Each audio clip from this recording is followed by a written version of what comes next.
Who's the boldest fantasy football wide receiver one?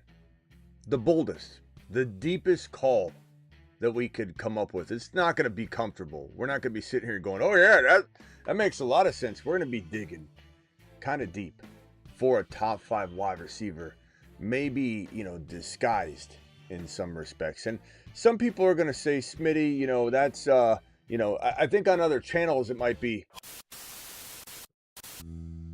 the top 5 wide receiver. I'm going to go bold and say St. Brown, or I'm going to go BTJ. You've just been Smitty disapproved. We're going deeper than that. We're going bold. The Fantasy Football Show. Draft edition. We'll draft later. Maybe we draft said player. Boldest top 5 wide receiver we can find show begins right now. File on in to the Graveyard Show.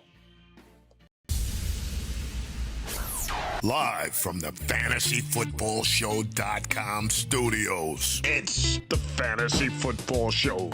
Live! Monday through Friday, 8 p.m. Eastern. Smitty is also live whenever news. I don't know, Doc. I mean, when he's healthy, Christian McCaffrey is the best running back in the league. Shouldn't I take him in the first round? I mean, I had a dream I could fly last night. Doesn't mean I should jump off my roof today. A lot of people in the live stream earlier talking about in the chat, or actually when I posted something on Bucky, they're like, CMC, because I talked a lot about CMC. CMC, when he's healthy, he's the best running back in football. He's the best running back in football. If I had a tail, I could do a lot of things, but I don't have a tail. So Christian McCaffrey, if he had his health, if he was healthy, he could do a lot of things too. If Marshall Faulk were healthy right now, he'd dominate the league. I don't know what we're talking about back there. We got a super chat right off the bat. Then we're getting straight into the wide receivers. We're talking boldest wide receiver, top 5 wide receiver we could find in fantasy. Hit that thumb up button. Subscribe if your new phone calls will be had in just a little bit. Absolute fire short. Thank you, Sim Valley, for the $5 hauler. We're going to have a psychology segment on this channel quite a bit. So get ready for that show. Not only that show, but a segment and then a bunch of shorts to follow. Whenever I'm tired of somebody talking, running their mouth, I think some of the Shador stuff, we'll have a little psychology short on that as well. Use this degree I got. Look, Dad, I'm using it. Okay. Now, it's easy to say, okay, BTJ top 5 wide receiver. That's, that goes without saying. He is a top. He was number 4 last year. So what are we even talking about? St. Brown, top 5 wide receiver. In fact, let's pull up Underdog rankings, ADP rankings, and we can toss those up on screen here. Let me see if I can throw those up right here. That's a current draft that I'm in. Let's go to, actually, let me go ahead and just do this. ADP rankings and pull up wide receivers, and we're just going to check them off, okay? We're going to say, yeah, we get it. This person's top 5, but they're not bold enough. We're moving on. But I just want to make sure we're acknowledging players as we go, so I don't hear what about Amon-Ra St. Brown? Of course. Neighbors, check, okay? Neighbors is not somebody we're going to talk about. Nico Collins, Drake London. We're starting to get to it, right? Okay, Drake London. Could he be a top 5 wide receiver? Absolutely. Why would Drake London not be potentially a top 5 wide receiver? The guy was one of the best to do it last year once Penix Jr. was in the game. I realized Penix Jr.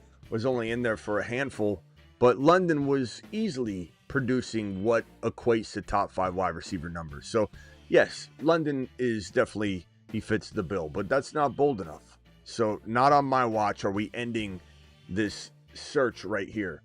We meander on down the rankings and we get to a player like Garrett Wilson. Could Garrett Wilson be a top 5 wide receiver? Yes. So that's not bold, Smitty. I know. As I said, we're gonna have people that are gonna say, well, I heard that Attention, Garrett Wilson is a top 5 wide receiver. We know that. Adams. I saw this in the chat earlier. Could Adams be a top 5 wide receiver? Yes. And is that bold enough? No, it is not. Adams is a top 5 potential wide receiver. Now, would I bet the farm on it? No. Would I offer up my left leg in exchange for something in order to make this happen and say, if it doesn't happen, you can? No, I'm not. I don't think that it's smart to do that, but I think he certainly could be a top 5 wide receiver. Absolutely. We'll just put a little box here every time we vote yes on that. Not deep enough. JSN. And I think you could say Adams and JSN are close in ADP. And quite honestly, I think some of us would rather have JSN. So the answer to this is an astounding yes. Of course, we could get top 5 wide receiver numbers out of JSN. Now we start getting into a little bit of I don't want to say a no-go zone, but we might start disagreeing on some of these players. And that's okay. That's why we're doing this. I think the first person we'll drop here would be MHJ. This is where we're going to get a handful of no's to go along with a handful of yeses. To me, easily could be a top 5 wide receiver. Nothing we predicted, and when I say we, I mean the entire community, but I'll take it all and take ownership of it, because if it fails, I'll wear the scarlet letter again. The MHJ, the M, I'll wear the M all year long. What we projected him to be, he will still be. I don't know exactly why things got off course with him. Let me turn this up. The reason things got off course with him, I don't know. I can't tell you that we can pinpoint it down other than bad play calling, Kyler Murray, missed opportunities, but we've gone over this before. 808, 800 yards, 860 something yards, and 8 touchdowns. He was a couple plays off of being a top 10 wide receiver. He was a couple plays off of being a 1,000-yard and 9 to 10 wide receiver. Just 2 very blatant plays where Kyler missed him on a 60-yard bomb where no one was around. And MHJ's running down the field with his arm up saying there's not a single soul in sight. And the cameraman even zoomed out and you still didn't see a defender. It was like 30, 40 yards. Nobody was around. They just completely missed him. And that would have been like a 50, 60-yard touchdown grab, which would have put him at like 920 yards and 9 touchdowns. Then you give him 1 or 2 other very easy to point out plays. And I know you could say, Smitty, we could do that with everybody. And you're right. That's why we can't do it. But I'm merely telling you that this guy literally could have had 1,009 or 10 last year, and no one would be saying a negative word about him. Top 5 potential very easily. Everything we predicted, everything I predicted him to be, I believe is still there. He's the hardest working wide receiver maybe in the entire NFL. You can say what you want about that, but you have no evidence to prove that I'm wrong, and I have tons of evidence to suggest that I'm right. He's in there, first one in, last one out. Coaching staff said, including his GM the other day, that I don't think he's been here every single day of the entire offseason, working, does extra drills after practice. This guy is the most hungry wide receiver in the National Football League, and they double teamed him all year long. If you think he failed, he didn't fail. He was doubled all year long. He bulked up to take advantage of DBs and try and find an advantage or an edge on some of the doubles. And they're going to move him around more, which is going to allow him to have single coverage and to find different places on the field that aren't the same old that all the defenders are like, they've seen this before. They're not even running this guy on a creative route tree. It was very limited. Now, you could say that they're going to do that again. Sure. You could say that Kyler's going to screw up again. Sure. But what you don't have in your bag of ammunition to fight me on this topic is ADP discrepancy. You don't have a bad ADP that I have to use. Like, I'm drafting him in the 3rd round. I'm taking MHJ in 3.3 to 3.6 territory, and that's in best ball mania. That's in best ball. I bet you in non-best ball and grandma leagues, he goes more like 3.6 or 3.5 to 4.1. This is a stud here. This is easily one of the best candidates we can have. So let's put him right here, and we'll put a little check above. We'll put a little check above his head, so that we know that we have Smitty approved MHJ as being a candidate for the deepest, boldest top 5 wide receiver we can find. But we're not done. We're not done at all. Some would say worthy, and I think that's possible. I don't know that I'm going to put him on here. I'm going to say it's possible for sure. But I don't know if I'm going to put him as a candidate to be my favorite group. I'm going to say Rice is deep. And remember, all the players I've already named, they're easy calls. You could say JSN deserves to be on here. And you aren't paying attention because I already did it. I already said he's on here. JSN is easily capable of being a top 5 wide receiver. And I don't think anybody, Garrett Wilson, JSN, are going to think that's bold. So it's not, they didn't make the cut because they're way above the cut. They're way above the cut line. I mean, JSN was what, wide receiver 7 last year? Are we really going to be bold putting him 5? Stop. Garrett Wilson does nothing but produce. Easily a candidate. We can't put him here. Rice, we can. Rashee Rice is getting to the point where he also is a pretty easy call. So maybe this becomes not bold enough in a couple weeks. His ADP is climbing and skyrocketing. But he certainly fits the bill as one of the deepest wide receiver 1 through 5s that we could find from the 2025 group. Some would say Tyreek Hill, and I'd say Higgins, probably not 5. Top 6 to 10 for sure. But I don't know that that's something I think Lab McConkey could. I think that's somebody that I could see a lot of people enjoying that prediction. That's certainly possible. I think you could put him in the mix here. We'll put a little Lad in here. Your boy doesn't draft a ton of Lad because I think he goes too high, but he's certainly got the potential. I think the risk is a lot higher with Lad, which is why I don't love him in 2. I think Lad in 3, I'd be all over it. JMO top 5, no. Not unless St. Brown got hurt. There's no path for it. Not to mention, I think St. Brown's going to regress quite a bit because of Goff and Ben Johnson being gone. So no JMO for me. Evans is a guy that's far outside these guys, but still somebody that's not going to impress if you're like top 5 for Evans. He's clearly done it. It's just a matter of, does he drop off? Does he not? It's not bold. It's just trying to predict it. I think you could talk about Debo. You could talk about DK, but they're going to fall short. I don't think they're safe enough to put in the top 5. They're definitely guys that I think are bold enough just to say DK top 7 to 10 is crazy bold. Debo top 10 is going to ruffle so many feathers. We're not going to go there for top 5 to make this realistic. I think my final candidate, let me just go through them. They're not going to, Garrett Wilson, JSN already, they're too high. Can't even use them. Lad, I'll almost say Lad is almost too high because Lad's going so high in the 2nd round, but we'll leave him here because it still would be bold. I think if someone said Lad's top 5, they would say, it's bold. It's bold. They understand it. They get it. McLaurin, it's certainly possible, but I think I'm going to narrow this down, and I think a lot of you know who I'm going to say is next. And the final pick. I mean, there's potential candidates like a Dunze, maybe, that's really, really deep. You guys know how much I like Igbuka, but that's too high for Igbuka, I think, with the situation, the crowded wide receiver room, which he's going to do wonders in. But top 5, no. Worthy, again, is a consideration. We could probably put Worthy. We could probably put him on the list. McLaurin, we'll put McLaurin on the list.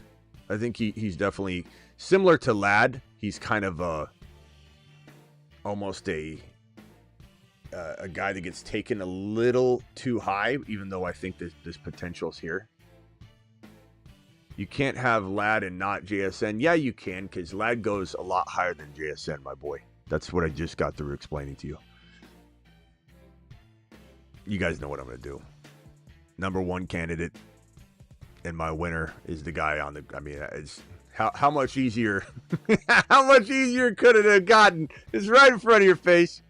I'm going to say Hunter is the deepest top 5 wide receiver that I can identify safely.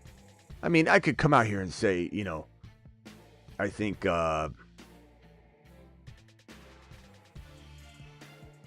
you know, Pickens, or I could come out and say something wild. I'm not gonna come out and say DK Metcalf, but what's supporting evidence do we have that DK is gonna have 1,500 yards and 12 to 14 touchdowns, which is a number he'd need? We don't have a lot of evidence for that. Pickens could be like 7, 8, 9, 10. I could make arguments for Pickens. If you guys told me to flip the script on the Pickens not cracking it, I could flip it and have him crack the lineup. Yeah, this is gonna be it for me. Ladd, MHJ, Rashee Rice, Terry McLaurin, and winner chicken dinner would be this gentleman right here. Love him. You guys know how much I love Travis Hunter. He is my winner. He is the winner. Smitty approved. You've just been Smitty approved.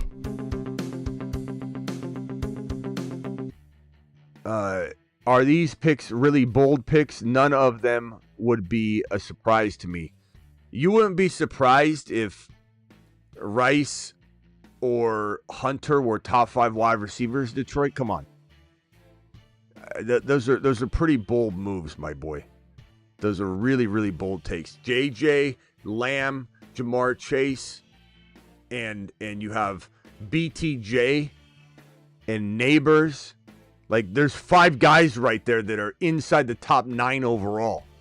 You're telling me that these aren't surprised? You're not surprised? You're not batting an eye, my boy? You're not even batting an eye, Detroit? I think these are pretty damn bold, if you ask me. I think these are really good picks. Yeah, playing both sides of the ball, he's not going to be in the top 12. I don't know what you're talking about, Gronk. I don't know what you're talking about. I don't think you're that informed, Gronk. Because you're talking about something that's so not in the discussion anymore. It's like saying in the winter, it was 101 degrees the other day, and months and months have gone by, and it's snowing outside, Gronk. You know? I don't even know what to say anymore to these comments of, I'm a little worried he's going to play too much defense. How do you tell somebody that hasn't been paying attention? How do you go from the beginning and explain it, Gronk? I'm sorry, but I have one of you in Detroit saying none of these picks would be surprising. Boom, we're getting hit right there. And then Gronk over on the other side is like, top 12, not going to happen. He's playing too much defense. Boom! You're an idiot. You're an idiot. You're an idiot. How do you not think that this isn't bold? What are you talking about? Travis Hunter top 12 maybe, not top 5. Idiot, idiot, idiot.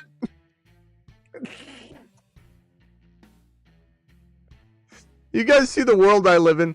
You see what I have to deal with day in and day out? It's like bizarro world on one side, bizarro world on the other side. You tell me something bold, Smitty. Top 5. You wouldn't even be top 12. Travis Hunter, a part of HHH and Associates.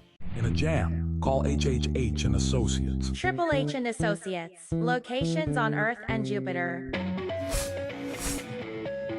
Up, up, down, down, left, right, BA select start. Warning, warning. Cheat code activated.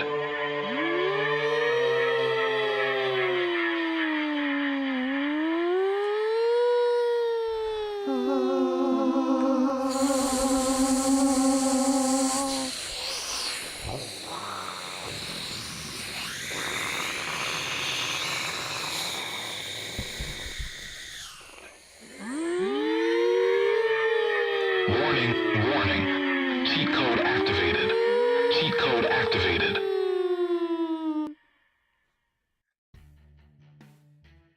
Phone lines are open. Dial in, dial in, dial in. Call into the show. Call into the show.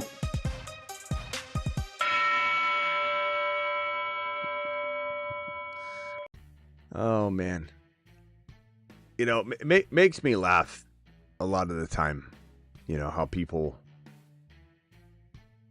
attack this this stuff sometimes. You know, like Travis Hunter.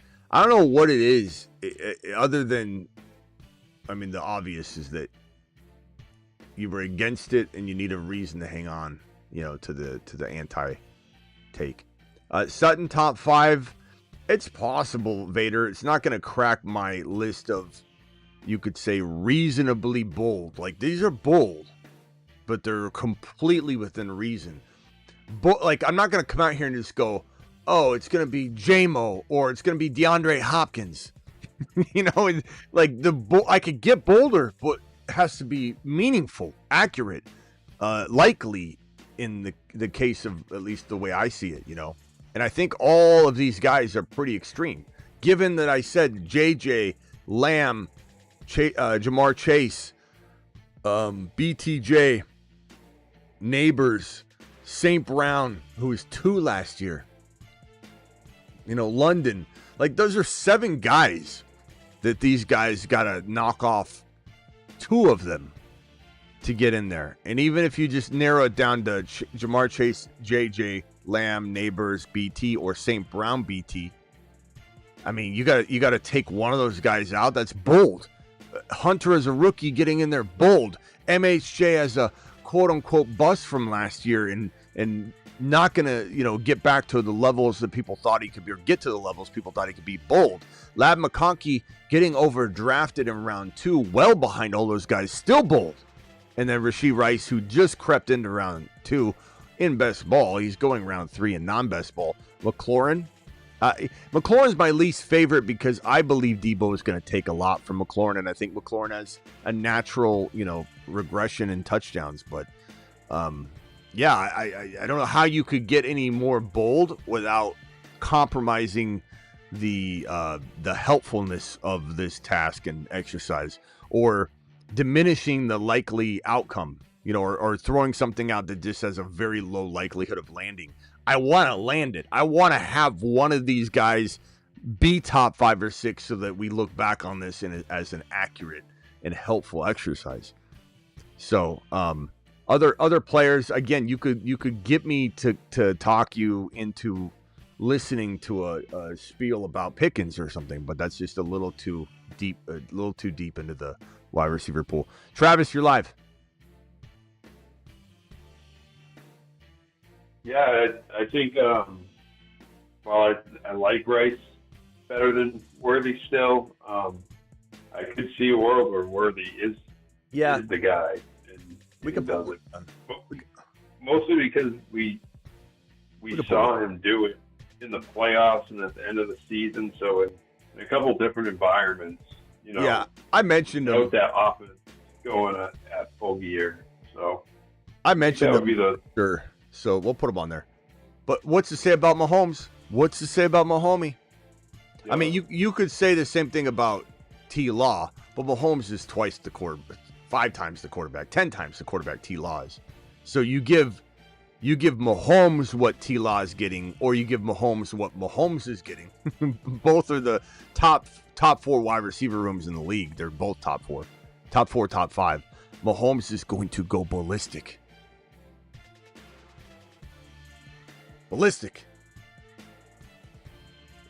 Yeah, I think he's having a huge year.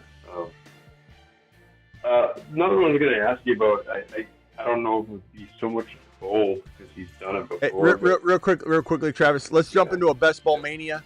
Open up the app. Always have the app open and ready. Best Ball Mania. Smash it, and get into the draft. It'll fill quick. If for any reason you don't get in, join one right alongside me. Go ahead, Travis. No, just another I was going to ask you about. I don't know if you mentioned it or not. He's been a top 5 wide receiver once in his career. Was A.J. Brown. Do you think he has a shot at it this year? Oh yeah, but he's way too high to put up on this list. Right, he wouldn't be in the bowl, right? Even though it seems like not a lot of people are, you know, putting him in their top 5, but I guess he's still floating in that top 10 range. Yeah, so. kind of like how some of these guys like Ladd and Rice and MHJ have higher ADPs than Mike Evans. I still didn't put Mike Evans in because we all would not be shocked if Mike Evans was a top 5 wide receiver. I think we'd be a little bit, disappointed that we didn't know he had another year, like that kind of thing. But there's no way he qualifies for the exercise. We're trying to find a guy that hasn't done it yet. You know what I'm saying? So he's an oddball too, because I feel like he could be top 5 at any time, but I don't know if he's ever been top 5 in his career. Maybe 1 year. He's had to. Fantasy. You can check into that, but he's had to have been top 5. That'd be very shocking. I don't know. I feel like he sits in like the 7 to 12 range or something. I might be wrong. Yeah, I'm going to look at I'm pretty sure he's been, Jamar Chase, Bijan, Saquon, Best Ball Mania. I'm going to go CD Lamb. I know I've been going a lot of CD Lamb, but I don't mind. I recommend that people diversify, but that's my recommendation. I don't necessarily follow that myself as much as I preach it. I preach it because I'm okay with failing on my own advice. I'm okay having Lamb go down in 90 or 80% or whatever I decide to do of those leagues go down. What I know for a fact is that majority of people out there, if I say go all in on Lamb and we all draft him and then he goes down, I have people that say things like, Smitty, I trusted you. Remember that guy that said, you screwed me on Mahomes last year in the last live stream? It's like, I don't need you. I need you to pick your own picks at the end of the day. I'm here to guide you, help you, try and make you dominate. Mainly, I'm here to scream from the rooftops. Look at him. Look at him. Don't forget him. That's kind of the way I would like you to think of me. Not, hey, draft for me. But I am very willing to what I call brute force drafting, which is kind of like when you're trying to brute force your way into something. You do the same thing repetitiously, and you keep altering different variants of it to get, where you need to get, whether it's like you're a padlock you're trying to get into, you keep trying brute force.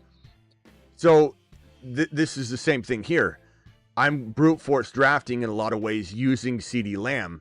And if I'm right on Lamb, then if I have Lamb in 80% of my leagues, I'm going to have a damn good head start in probably good year. If I'm right on Mahomes and I'm scooping up Mahomes a ton, I'm going to have a damn good head start and a lot of opportunities. Now, if I miss, I'll still have other variations and variants of things. I'm not going to feel like, I don't have a chance to win. But when I feel ultra confident in something, I'm fine with the outcome if somebody gets hurt and I can't predict that. So you got to choose for yourself how much percentage of ownership and exposure you have to certain players. And a lot of times I tell people, get a lot of variance, and I do have a lot of variance in round 1. I do draft a lot of Lamb, probably like 40%, or at least a 50% rate when I've got a top 5 pick. I draft Lamb a lot. But at the end of the day, I still have a lot of Jamar Chase teams, a lot of Bijan, a lot of Barkley, a lot of Gibbs, but I have a lot of CD Lamb, and I'm totally fine with it. Sitting right here, we got the Rashee Rice thing potentially going on again here. We could do that. Let's try it again. Lamb and Rashee Rice. Last time we didn't pull off a few things, so I don't mind trying it again. I don't know. Do we have anyone in here that's inside our crew? This one filled pretty quickly, so I don't know how many of you got in here. So it's going to be hard to... Bader, I used to do phone call, live draft calls, but I just don't do those anymore. I don't have time. All right, so probably going to do what I did last night, to follow a similar path. Probably going to go Kyron here. JT, you can see the top available players right here. Kyron's a fantastic pick. I don't want to go too long without an RB. I don't force position. I draft best player, but Kyron, with all things equal, with a slight lean of best player available, being that I need a running back, it pushes Kyron ahead. So position of need does help determine best player available. Make sure you know that. I'm never trying to preach to you that best player available doesn't consider all things. Your trending in your draft, how big your league is, how many grandma drafters there are, how running back hungry the entire community is that you're drafting with. All those things factor into best player available. So, yeah, I got so many Lamb shares. I wonder. Let me just go take a peek. Let's take a little peek at my exposure on Lamb. Let's see what we got. It's like I have close to 50%. You think? So I don't know how many drafts you do off the show, so that's good. All right, hold on. Let me merge this call. Hold on. Okay, so we got. Let's take a gander at it. Exposure in. We'll go in Best Ball Mania in that bracket. Exposure. Guess who my number one exposure player is, Travis? I'd say it's Bucky or Lamb. Or Kyron. Mahomes, 77%. Oh, I should have known that. I love it. I love it. I love it. Look at this. Bucky, 42%. The guys at the bottom, this is what I'm talking about. Brute force. I don't care what anybody says. This is what I'm talking about right here. My Bucky Irving exposure on screen. I'm showing I'm exposing my exposure. My Bucky Irving 42% is probably higher than almost any other content creator's top person. RJ Harvey 46%, yeah. Kyron 48%, McMillan. I got a lot of McMillan. Scatterbo. Yeah, Charbonnet. All right, hold on. I'm on the clock. That's awesome. I didn't prepare that or plan to show my cards there, so I didn't know what I was gonna find. It's 77%. But you know what's beautiful about that? I venture to say that my exposure of Mahomes as my QB1 is like 10 or 12%, or no, probably 10 or 12%, because he's always being boldly quarterbacked on my teams. So my 77% exposure, if he went down, it could burn me. But you know, it's not like it's gonna burn me that bad. It's gonna be my second quarterback. Doing it live. The Lamb wasn't up there at the top. You know why Lamb wasn't up there at the top? Because I get a lot of late draft picks too, so it's kind of hard to. You can almost not have the highest exposure of a guy in round one because you're gonna get too many different. All right, let's go. Damn. Let's go RJ Harvey here. So we got HH. We got two of the HH and Associates. In a jam, call HHH and Associates. Triple H and Associates. Locations on Earth and Jupiter. Yes, sir. Yes, sir. Doing it live.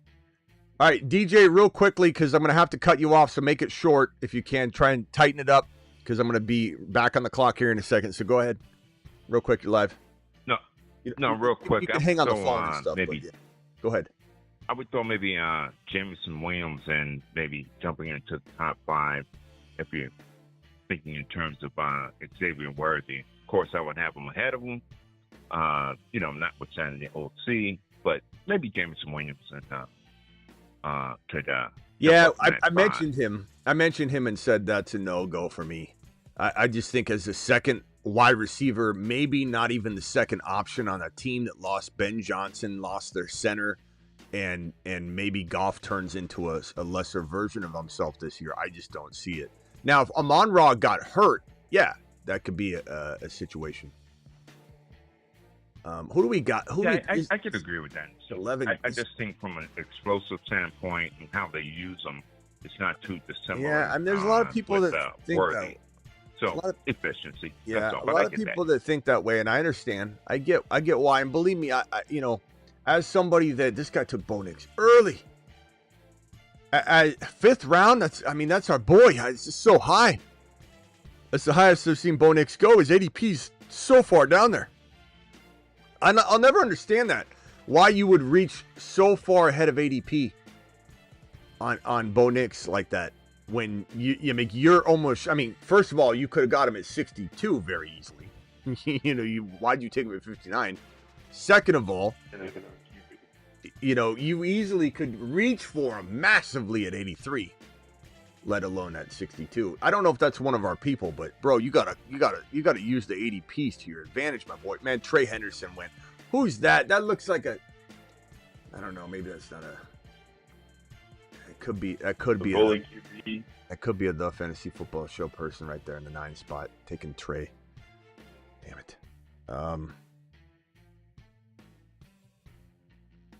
So I'll wait till you pick. Yeah, let me grab this player here. I'll wait till you do both. Man, that sucked. I really was hoping to get Hendy right here. I don't mind Debo. He's the 3rd highest ranked player. This gives me 4 amazing wide receivers. This feels similar to the last team. I think I had Hendy though.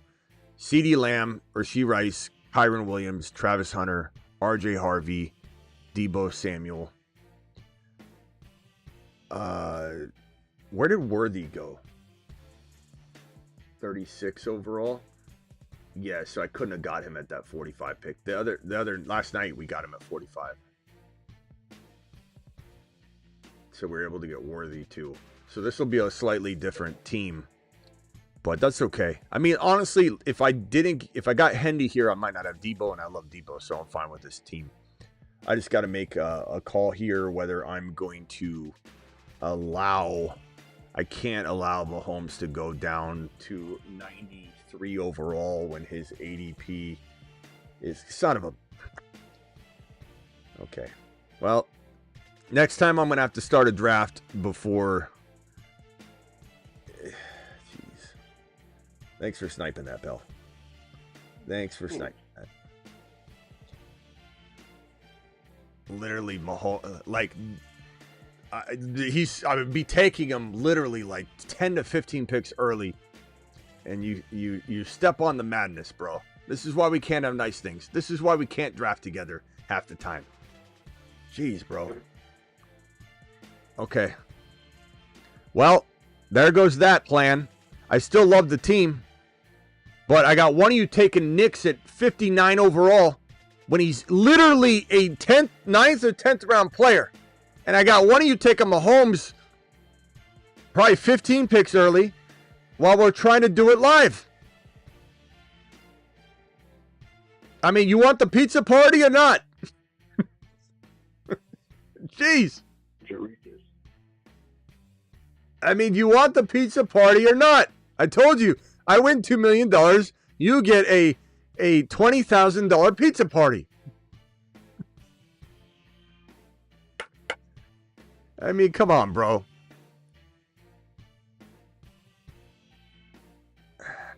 Reaching Reggie. I was trying to say, yeah, I think that might be on to you, Smitty, because Pat Mahomes is your guy since I've been watching, especially when you've been getting an ADP. Of course, no DJ, surprise he that's has what that. I'm screaming about. Exactly. Sorry about that, man. But yeah, I think they're hip. They're getting on to you there. Well, yeah, I mean, yeah, that's clear at this point, DJ, that they're sniping me here. Well, I mean, look, the problem is Knicks is even gone. At this point, Knicks is even gone because who was it at 11? Which one of you reaching Rodgers at 11? I don't even know how to say your username, bro, but I mean, round 5? Take a round 10. Let them fall, bro. Let some of the bold predictions on the channel fall. We look like we don't know what we're doing when our community goes into a draft. It's in some ways embarrassing. And I know a majority of everybody watching agrees. I'm not trying to offend anybody, but when we go into a draft, it looks like a circus. I mean, you got to stick to the plan to some degree.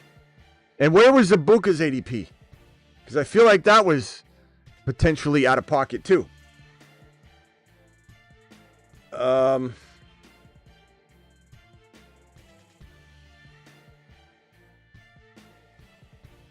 Well, might as well take Kelsey from you.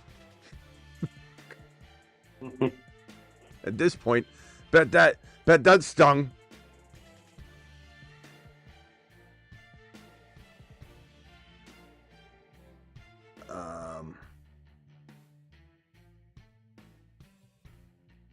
You just gotta get crafty at QB. Yeah, I usually look. I know you guys like to draft together, which is fun. You know, I understand that. But it's, you know, to really show good process, I almost can't do it, you know. I can do it a little bit, but there's got to be a handful of drafts that you guys get to watch on the regular that are just me, you know, getting to work. Now, I don't know what I do here because I feel like I'm going to get screwed if I wait. But let's go ahead and take... I'm going to try something crazy here. I'm going to go bully tight end. I don't know. I probably should have grabbed who I should have grabbed, but I'm wondering. Didn't you reach on Rashee Rice at 20-ish ADP? No, that's where his ADP is, Nick. I'm sorry to inform you. But Rashee Rice is no longer a third or fourth rounder. In grandma leagues, maybe, Nick, but his I took him at his ADP, my boy. That's the whole point of what we were discussing earlier. But, Nick, you might have just showed up, and that's fine. And I appreciate you. But no, the answer is no, I didn't reach.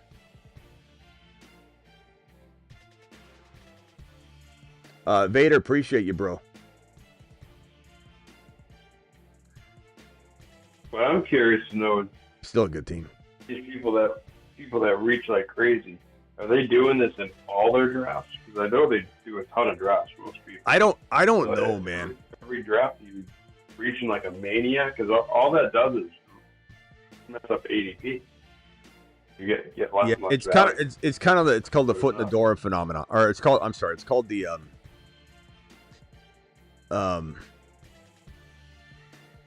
I'm blanking on that psychological term, but it's kind of like when you're passing the buck, essentially.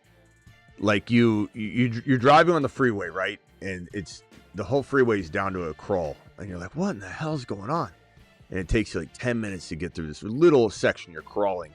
And when you get to the end, there's a mattress laying in two of the lanes, and everyone's merging over. You could easily, as you're at a crawl, park or put the brake on, get out and move the mattress over and change the tide for everybody.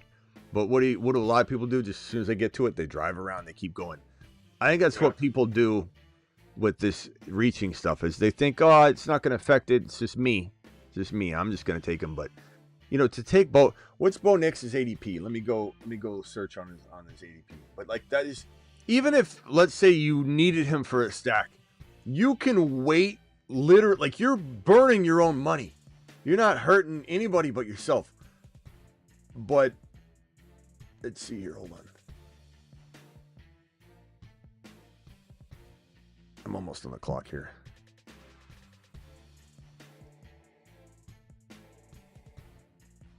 Okay, we'll go Dak Prescott. So at least I didn't get the bully stack situation. And would I have changed anything?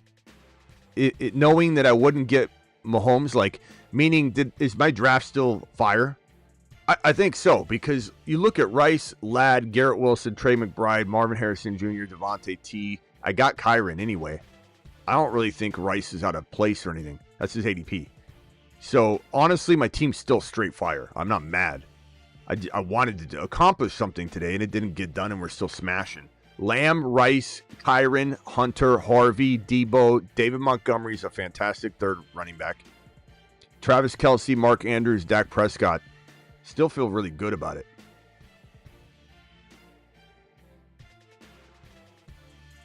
Still feel really good about it. I could go. I'm gonna cue Tootin here in case I time out. Don't really like any of these wide receivers.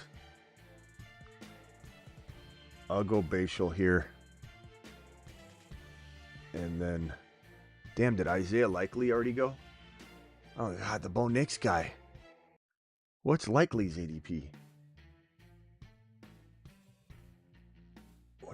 Maybe like Likely's ADP is 143, bro?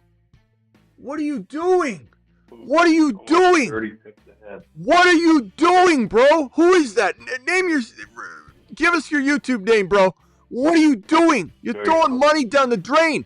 It doesn't matter if that's your guy. It doesn't matter if you love Likely. Even if Likely becomes a top 5, 6 tight end like he could. We've been talking about it on the channel. That's why you're grabbing him.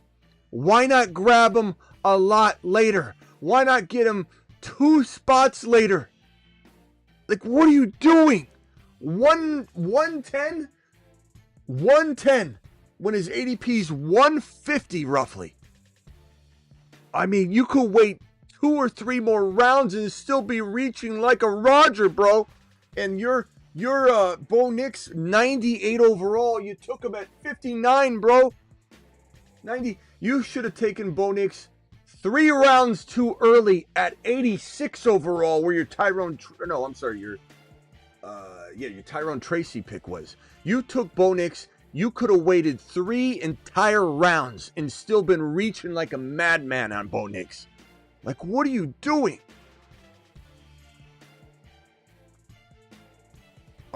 Insane. Excuse me. We got to throw this draft out. Did you guys see where Bo Nix went? What are we doing? All right, hold on. My team's still fire. I don't care. You're not holding me back. Just because you're taking away my stacks. I mean, come on, bro. You know, the other thing you got to be careful of when you reach like that is you're not walking out. You know, you're not walking out with is that yours? Little? Is that why you keep, I feel like Little or whatever his name is keeps making comments to make me think that's maybe his team. Didn't even see the bully QB. That guy is to blame. It's almost like you're defending the Bo Nix pick and this comment. Hilarious guy. Laughing my ass. Like, that sounds like that's your team, bro. Is that your team? What are you doing, bro? What are you doing? All right, hold on. We're on the clock here. Team's still fire. You can't hold me back, baby. You can't hold me back.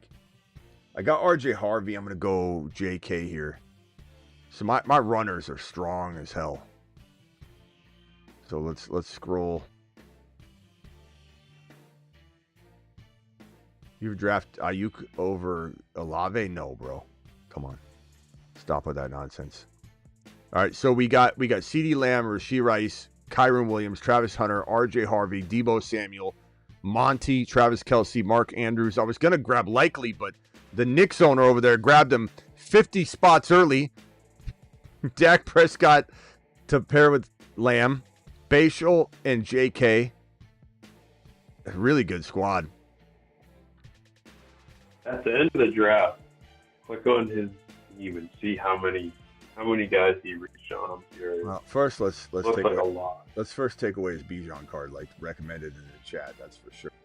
Your Bijan card has been revoked. Jeez, man, I've never. This is like when you sit down at a blackjack table and the person next to you doesn't know how to play, and they're hitting and they're not supposed to be hitting, and the whole table's like, bro, what are you doing? What are you doing? A strategy. Yeah. You know, because I got kind of screwed on my QB stack situation, I'm going to go Penix here just to get another good quarterback. Let's check out their bye weeks are 10 and 5. My wide receivers are 10, 10, 8, 12. So I'm kind of okay there. Tight ends are 10 and 7 bye week. Running backs are 8, 12, 8, 8, 12. But they're covering each other. You know, I've got JK and Harvey week 12, and I've got Bashal, Monty, and Kyron week 8. I could even take Jarquez Hunter if the 11 spot guy doesn't take him right here. I could take Jarquez Hunter at the end of the draft if he doesn't take him in round 13. And then I have, like, my room totally covered. But I might want to go with another player. So take them, do your worst. It's no skin off my back. My team's fire. Jeez, man. I'll say this and then I'll hang up. Sorry. You know, I like how you play to win. And regardless whether you think you win or you do win, the thing is, I get so much from it because it's still a strategy, even if you have to adapt. You know what I mean? So, I mean, I appreciate it regardless. Like, I feel like, you know, I'm always winning from the standpoint of even learning because, you know, it happens, as happens. You know, yes, you have people that are going to breach out of ADP. You know, as frustrating as it can be and messing up the flow. Oh, so. It's fine. You look, I'm as rattled as people think I am. I'm not, because it's not about. There's still players to draft and smash, and we're doing that. It's just I'm more so reacting for you guys, you know, so that you guys know what is a no and what is not. I'm probably gonna go another QB here. I'm gonna go Cam Ward. Cam Ward, Yeah. Penix Jr., Dak Prescott. I feel really covered. That's a great room for a late QB. That's awesome. It doesn't bother me. I'm not ruffled at all. This is my resting face. A lot of you guys think I get worked up, especially like when someone comes in and starts arguing, like, Smitty, just don't let it get to you. Nothing's getting to me. This is just my natural reaction. I'm having fun here. But I am passionate about everything on the channel. And my passion is trying to tell you, something. The passion is saying, what in the hell are you doing? That's what it's saying. What in the hell are you doing? You play to win, man. You know. Well, some people are playing to win. So some people aren't. Exactly right. Appreciate that. You know. Oh man, I'm gonna time out. Take care, Jim. Later, DJ. You got anything else? Call back in. I mean, look, you time out on a guy you queued or like, it's fine, but it's not the direction I was technically going to go, but I don't mind. I love Dylan Sampson. I mean, I queued him for a reason. But I think I'm done. I was going to potentially go Jarquez Hunter here, but kind of glad I didn't, because I think I did want, and the reason I queued him, I did want a player that... off by a week. Yeah, that just gives me a little variance. Little opportunity that's not connected to an injury with this particular build. So my running backs just three picks left, and I need I got my quarterbacks on point. I need 2 wide receivers and 1 tight end. In good shape, huh? So yeah, team is CeeDee Lamb, Rashee Rice, Kyron Williams, Travis Hunter, RJ Harvey, Deebo Samuel, David Montgomery, Travis Kelce, Mark Andrews. Trying to cuff him to likely, or I wouldn't have taken him. Dak Prescott, Bashal Tootin, J.K. Dobbins, Michael Penix, Cam Ward, Dylan Sampson. I don't think a single pick was a mistake. Even the Dylan Sampson pick, again, you cue a guy, you do it for a reason. I love it. I like this team. Yeah, it's not like your normal team, but I like it. Yeah, I like it a lot too. I mean, I wanted to accomplish something for the chat, but it didn't work. It doesn't matter because you still get an experience. So at the end of the day, I don't care. But what is going on? I just can't imagine doing that. Like even just for yourself, Levin Spot. Was it that guy? Because I haven't seen him message since. I don't know. Yeah. Hasn't said anything. Yeah, the last thing was hilarious guy. So I think he got upset at me. But bro, I mean, oh god, I'm gonna time out. Okay, I went Kate Otten because I needed another tight end, and it's a different bye week than the other two. So I just kind of I was gonna time out, so I just grabbed the first guy I liked. And looking at the list now, getting a chance to look at it, I like it. I think it's a good move. These next 2 players, they're going to be wide receivers, most likely. I could either go, at the risk of having both of them taken, I don't care. Do what you got to Yeah. do. Keenan Allen was one of them, and that's fine because he was like the highest ranked guy. Yoshi Voss would be a guy I might take here, or with Cam Ward, do I go with Restrepo and Aomanor? Yeah, that's always an interesting way to go. The only thing them. is with these wide receivers, Lamb, Rice, Hunter, Debo, they're so strong. I can kind of afford to do that, I think. So I'm going to go Aomanor here, and my last pick will be Restrepo, which you want to go down all the way to on the wide receiver ranks. I think he's like 30 wide receivers down. And it's always fun to do that because it's different. And sometimes having something different that pops is how you win one of these things, because you need something that's unique. Not always, but it's very important to have something unique, because if you're in a race, like for example, when I was at 30, I was sitting at 30K on that, I want to say it was a big board. And I 2 years ago, the 30K placing that I was at, it was I have that screenshot of it. I was sitting there at 30K, and I was like, please. When one thing happens, like a London touchdown, you don't move as much like on weeklies. On weeklies, everyone's in it in the same bucket the entire way each week together, and then it gets wiped, and weekly starts again, and weekly starts again. It's all 1 week at a time. And so if someone like, let's say, Kyle Pitts catches a touchdown and you're placing 10th at that moment, just a Kyle Pitts touchdown could drop you to 40th or 80th. Just one Kyle Pitts touchdown. That's how many people could have Kyle Pitts. Once you get into a finals that's not weeklies, because weeklies is everybody every week, you tend to see, like, if London catches a touchdown and there's only 200 and something teams, you might not even move that much at all on a London TD, let's say. Because maybe you're in 10th place and nobody above has London, or one person does, and, you know, it can move you.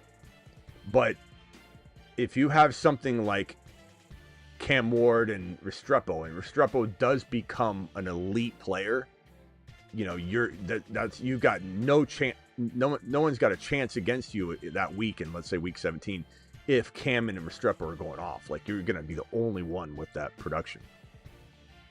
But it's a risk too, because you could get a 0. I could get a total 0. Ridley could be the guy and absorb everything. But if Ridley goes down, it's going to be crazy. Now, okay, I could ignore Restrepo, take Aomanor, like I did, and still go Yoshi Voss. But tough call here. What are we doing?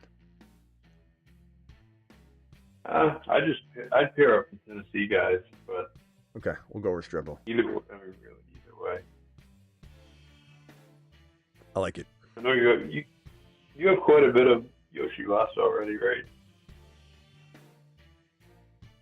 Taking him lately. Yeah, I do. I do have quite a bit. Yeah, did you see Team 11 took Tank Dell? Really? The guy that took Knicks took Tank Dell? Yeah. This guy has no idea what he's doing. He has no idea what he's doing. I mean, bro, the only excuse would be it's someone who's never done it. Bro, what are you? Yeah, this is it's your first best ball draft. That's fine. Like, I understand, but why would you go searching for Knicks and go search? I mean, and Tank Dell's not even playing this year. Like, 0 games he's going to play this year.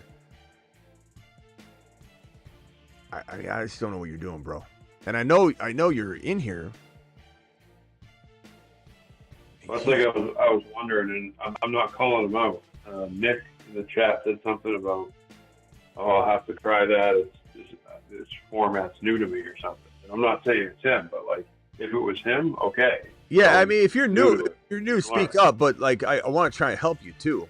But I mean, you can't build a good team reaching 3 and 4 rounds on 4 or 5 guys. It's gonna leave you with nothing, bro.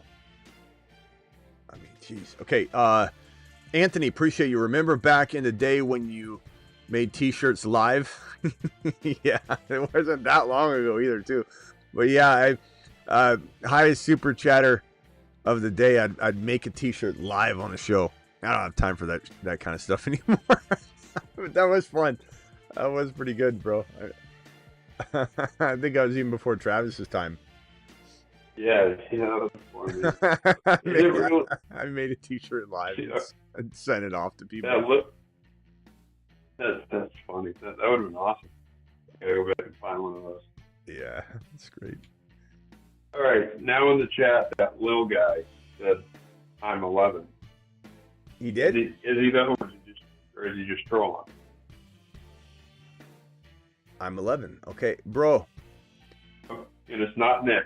Okay. Okay, so he says I'm Nick. 11. Are you? It's okay if you're new to fantasy, bro. I mean, we understand. Like, I'm just trying to help you. You know, I feel like he might be trolling. I don't know. He might be. He's been in this chat. He's been around quite a bit. Well, he hasn't absorbed much. He has been around because I mean, Tank Dell's not playing 2025, bro. Tank Dell's out for the year.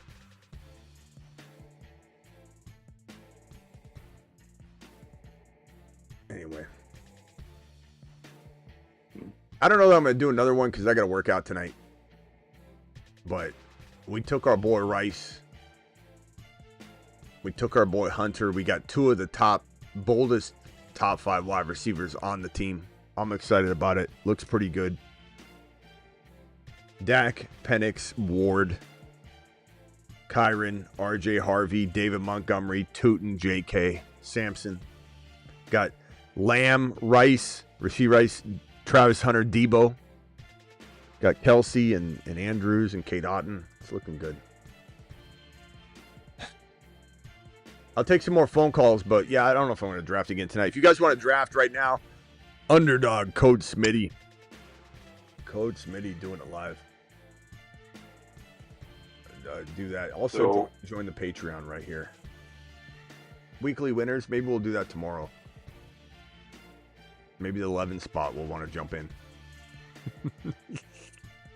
Underdog, code Smitty, you get 50% match on your first deposit all the way up to $1,000. So the minimum is only $10. So jump in, do it live. Phone lines are open. DJ, if you had another one, you could call back in. And anybody else, dial in. Your boy's going to be here for a few more minutes answering questions. Is Debo going to be? I just want popping off? Absolutely, bro. Debo's going to be crazy this year. I love the haters, bro. The haters don't know what they're talking about. What'd you say, Travis? I just went and looked at my exposure. I haven't done a ton. I've only done like 25 or 30 drafts, but I have 50% Mahomes. Well, yeah, that's great. Draft. I'd love to know the breakdown because I think my exposure on Mahomes as my first drafted QB has to be in like the 10 to 15%. It might even be lower than 10%. Only because I'm always like my memory serves me correct. I feel like I'm always drafting him as my second quarterback at least 80% of the time. So my exposure on Mahomes is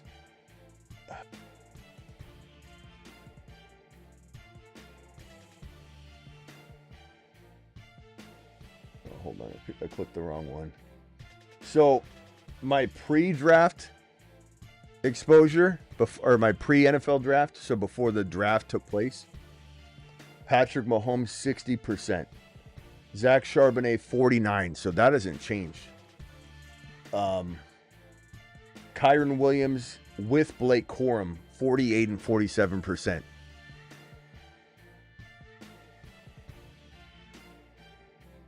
Cam Scattaboo has been a staple.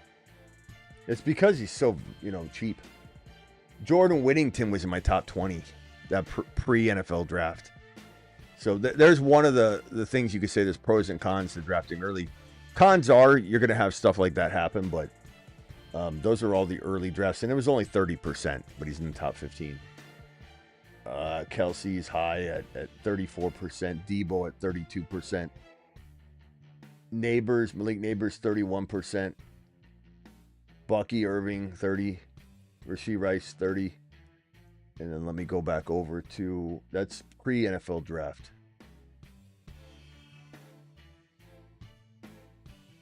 Puppy, all right, let's go.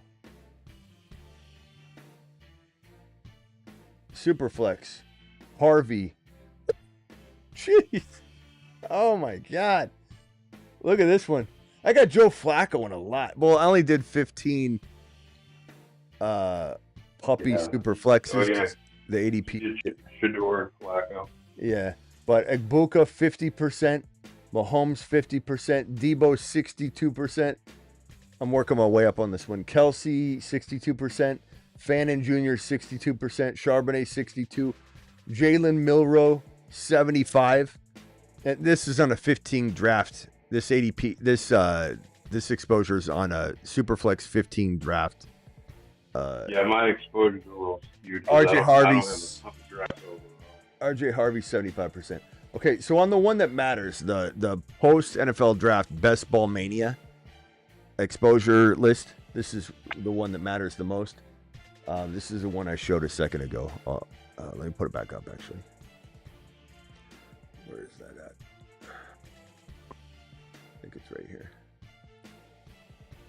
So Mahomes 77%, Travis Kelce 59, Charbonnet 55, RJ Harvey 51, Kyron Williams 50, Dylan Sampson 48, McMillan 46. And if you look down, I have Agbuka, Bucky 38. I got to pump those numbers up. Those are rookie numbers. Agbuka 34, Bucky 38. Patrick Mahomes.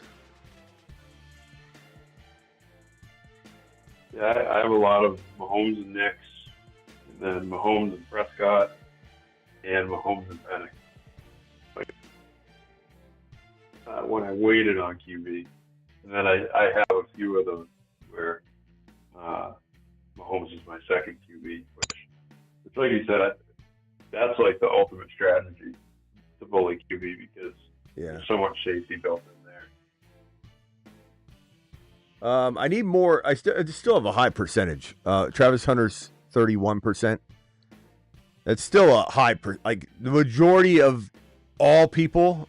It probably, the majority of everybody doesn't even have a lot of 30% guys. They'll tell you you should have no more than 18%.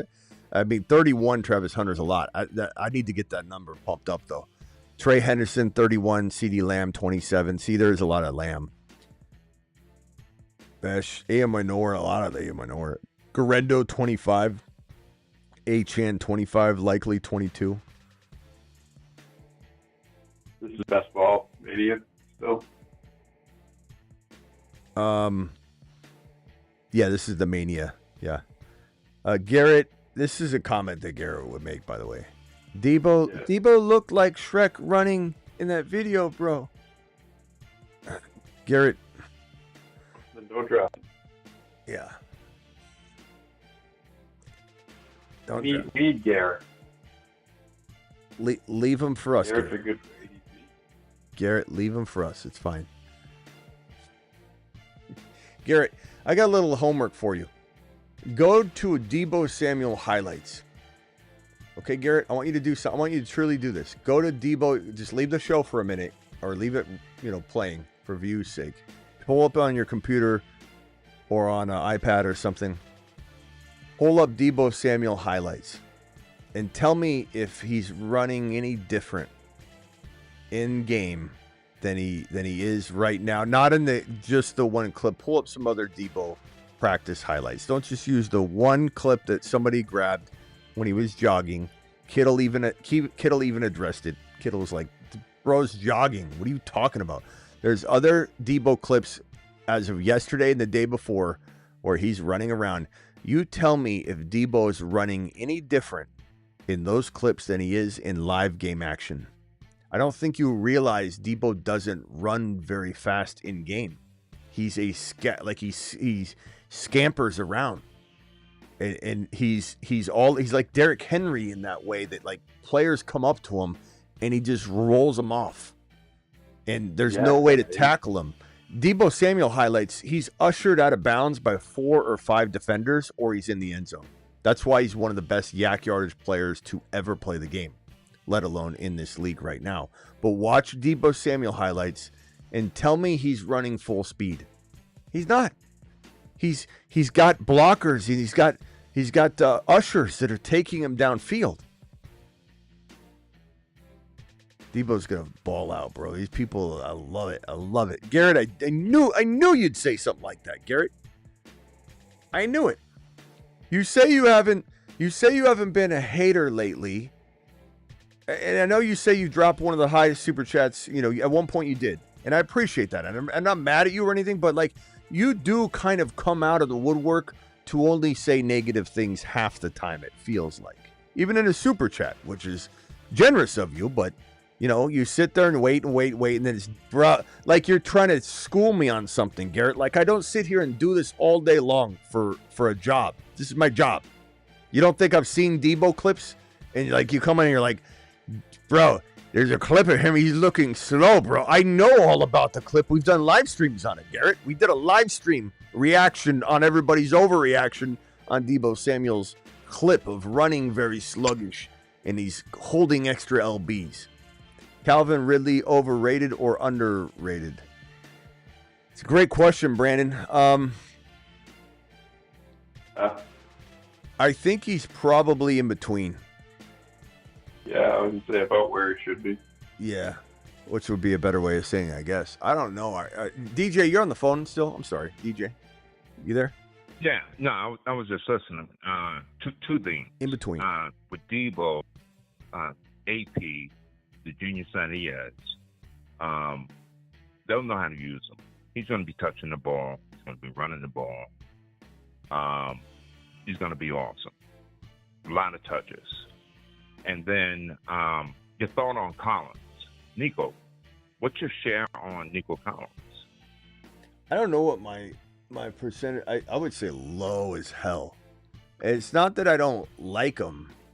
Again, this comes down to I don't draft a lot of Nico or St. Brown just because the players I'm drafting instead of them right there, I'd like just a little more. I like their offensive situations a little better.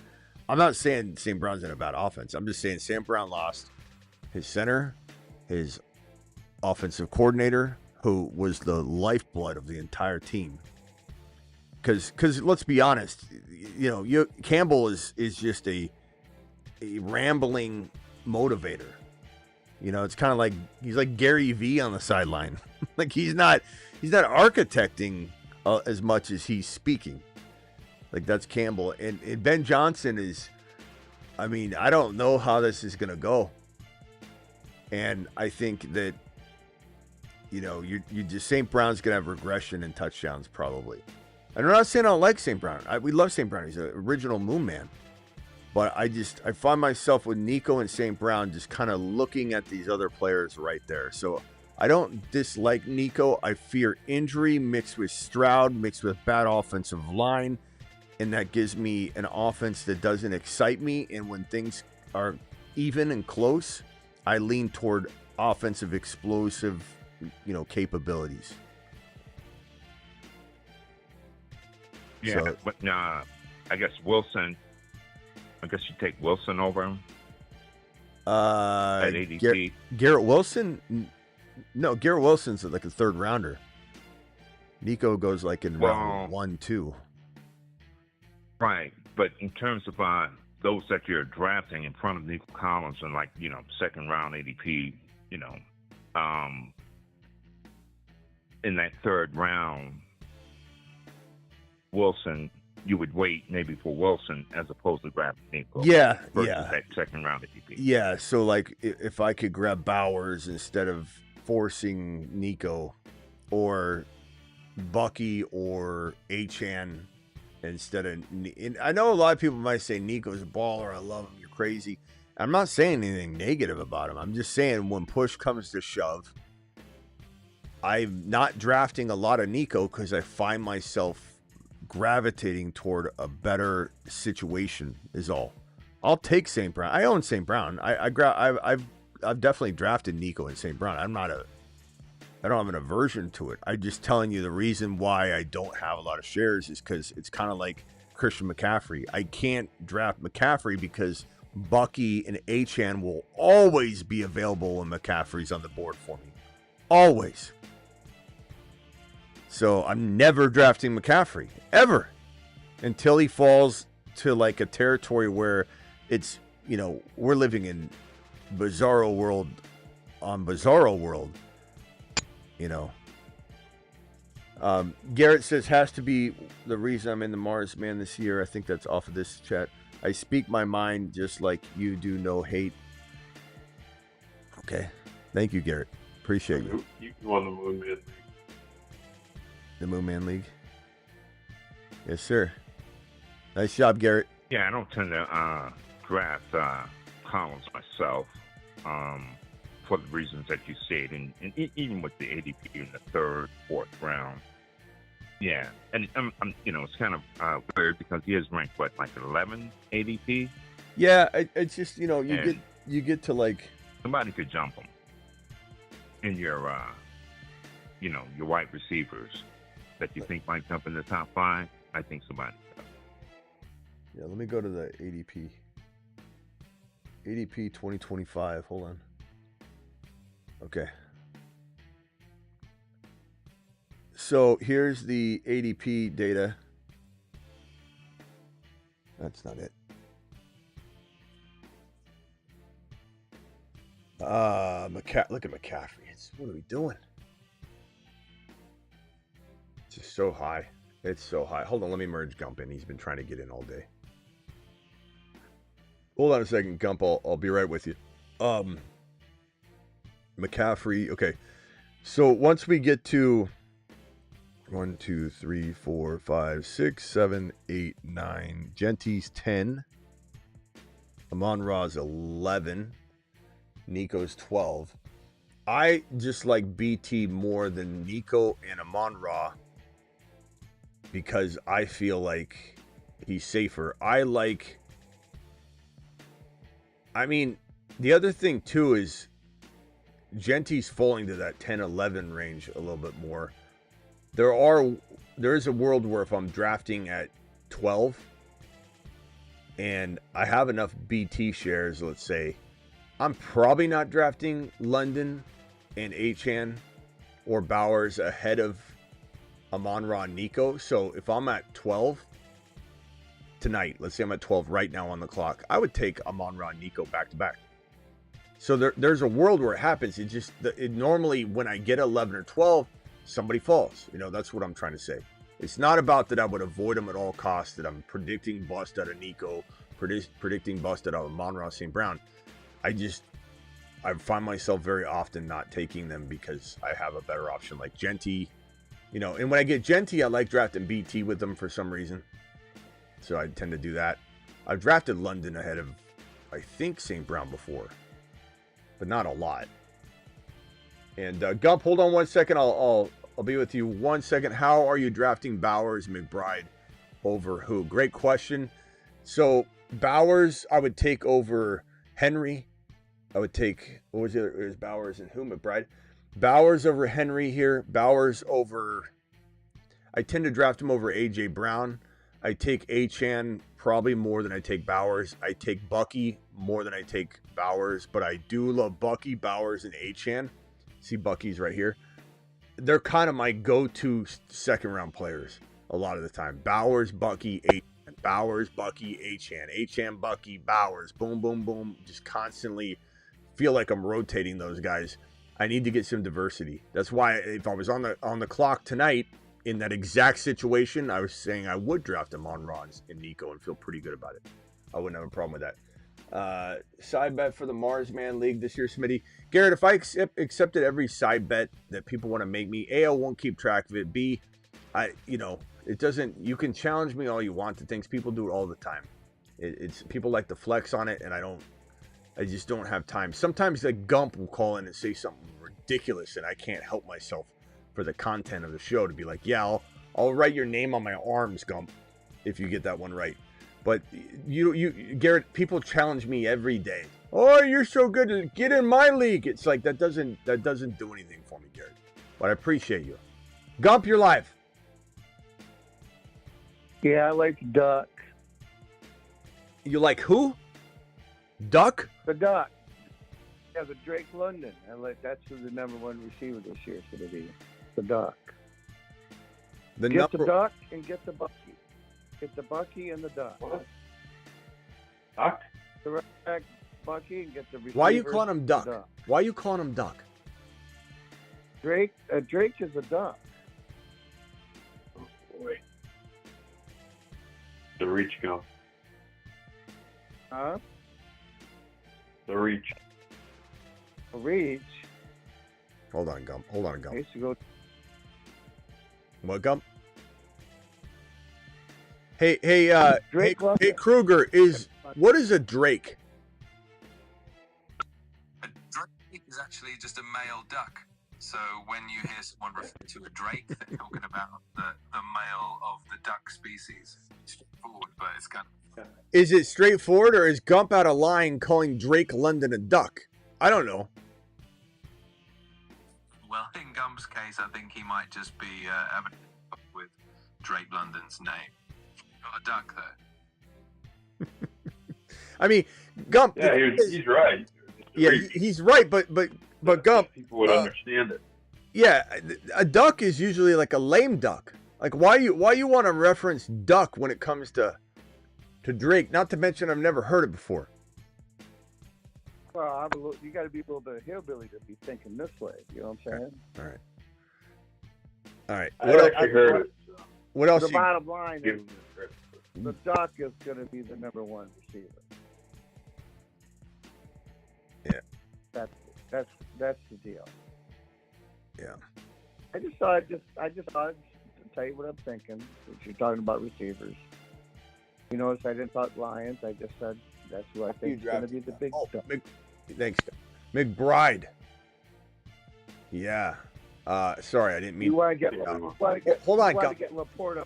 Hold on, Gump. Hold on. You want to get Laporta over McBride. Finish him. Call terminated. Why does Gump do that to himself? Why does he take himself off the phone line all the time? He's doing well, too. All right. Anything else, DJ?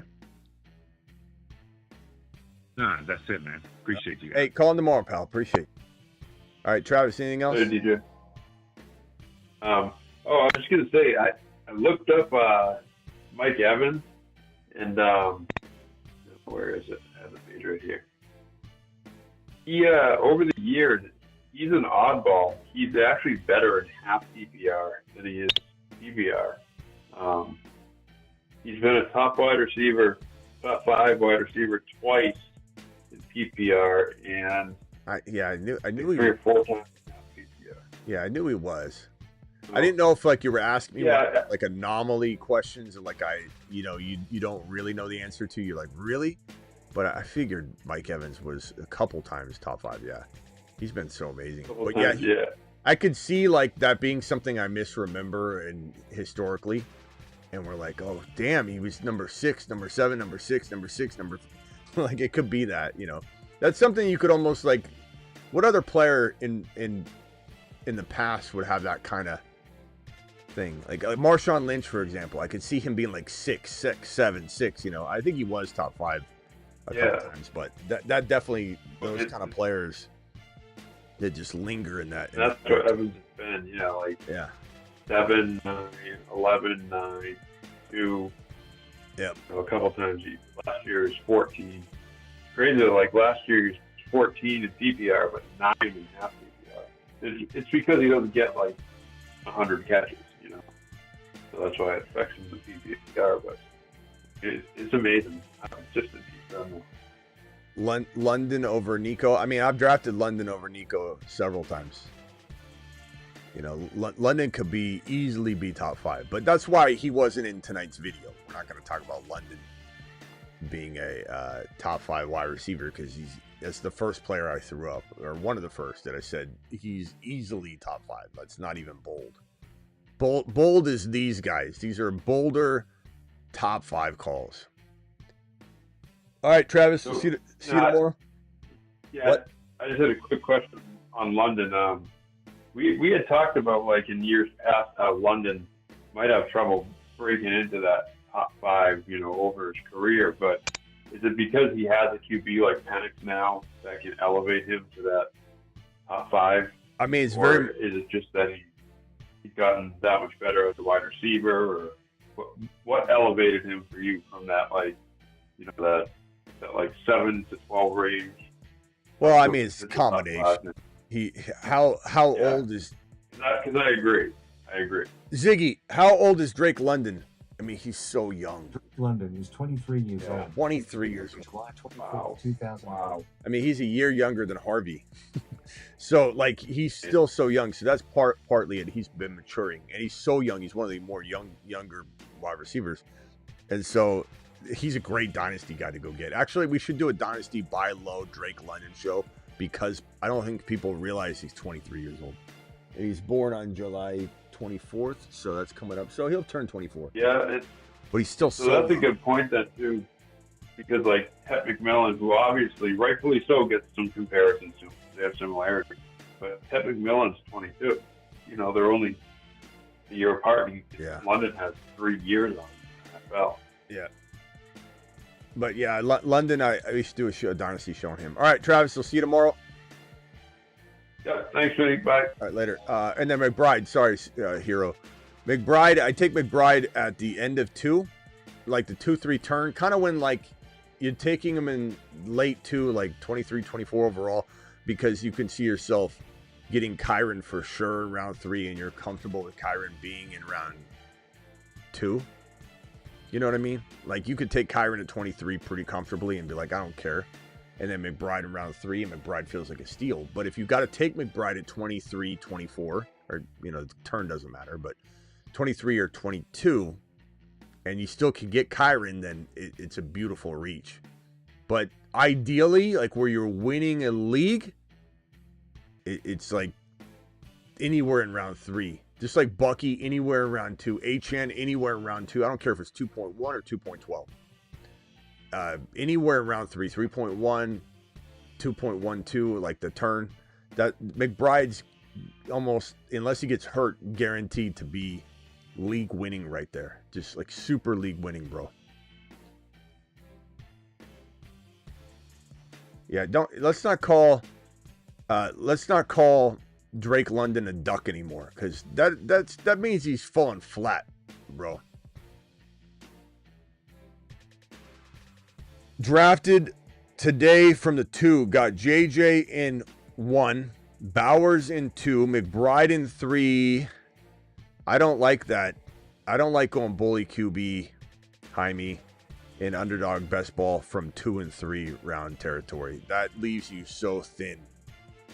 And, you could use one as a flex, so it might be okay, but I don't know if it's an experiment, though. You said fun experiment, wasn't too thrilled with my team. There you go. So, yeah, I don't like that. I think bully quarterback or bully tight end needs to come naturally from a later part of the draft. I'm talking like mid. Mahomes going 7 or 8, that's my bully QB. Like, that's crazy. Mahomes in 7. How is that even a thing? He's going in 8 right now. 7, 8. Not 6, 7. He's going in 8. 7 or 8.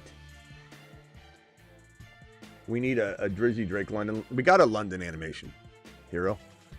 We got a beautiful London animation. I'll hit it on the way out the door. So, Jaime, yeah, it's a fun experiment, but I definitely wouldn't be going, you're consuming 2 of your top 3 players that way. I don't really love that at all, especially because you're going to be thin at wide receiver or running back somehow. Out of here. Appreciate you all. Don't forget, we're live Monday through Friday, 8 p.m. Eastern. Don't forget to get on over to my thefantasyfootballshow.com. Year-round rankings, bold predictions. Been doing this 4 years on the content, the trade calculator. Couldn't find it in the industry 24, 25 years ago. And I said, I'll do it myself. Been cranking that stuff out. Rankings. Look at all these different types of rankings. You have year-round fantasy football content, bold predictions, trade calculator, Do it live. And don't forget to get on over to the Patreon. Cancel anytime, $10 a month. Link is in the description of the video. The link is also right here. Smash it. Do it live. Appreciate you all. See you all tomorrow for multiple, like a video, multiple live streams. Do the midnight live stream, the 8 p.m. live stream, and then maybe an additional news live stream around noon or 1 or 2. And then hopefully, if not that, you'll probably most certainly get a video upload. But you might get 4 videos in that case, 3 lives and a video. See you all. Maybe it'll be Drake London. To be the problem. I've been a little off. Can't seem to get things going, if you know what I mean. I think I have just the thing for you, Mr. London.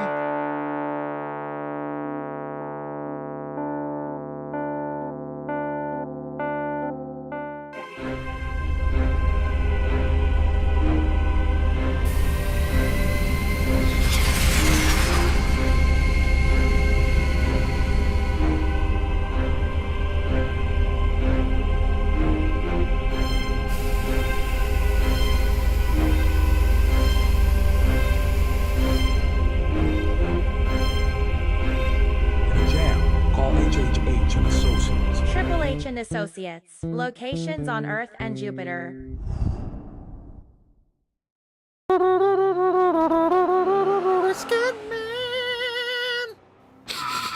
What is that smell? Someone needs me. Help!